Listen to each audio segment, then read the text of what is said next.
Hi, this is Donnie bringing our weekly Bible reading devotional as we launch into Romans this week.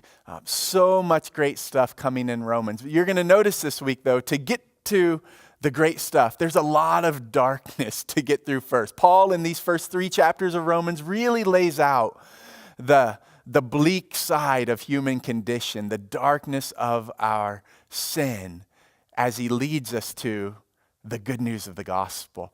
Here's what I'd like you to see this week. I think Paul in Romans 1 is really showing us the root of all our sin. And he tells us this in verse 21 of chapter 1. For although they knew God, they did not glorify him as God or give thanks to him. Now, every time I read that, it always stops me, because for me, to not glorify God, that's what we were made for, the essence of, I get why that's a big deal. It's like saying, God, you're not enough for me. I want something else. So I get that one. But then when he says, or give thanks to him, they didn't give thanks to him. I think, really, is that such a big deal? Not being grateful?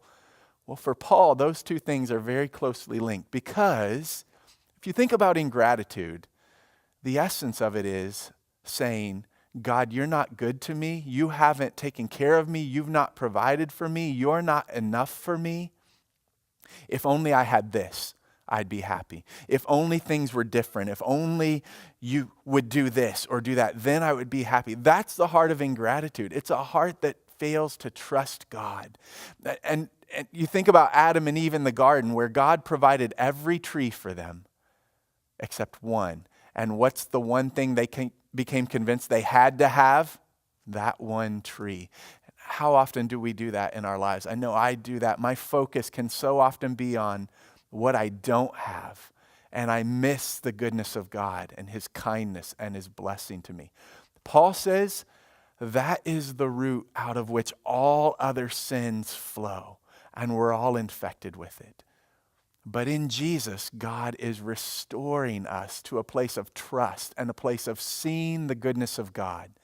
And so I want to just encourage you this week to take some time to think about in your own life those places of ingratitude, of not being thankful, of grumbling, complaining, comparing yourself with others, all these expressions of not seeing and trusting God in your life. And maybe have a conversation with some people to say, hey, how do you keep your eyes on the blessing, the goodness of God instead of the negative? How do you cultivate a heart of gratitude? You might just be encouraged in that, to grow in thankfulness this week. So let's give some thought, some prayer to that as we read through Romans, and I'll look forward to talking to you next time.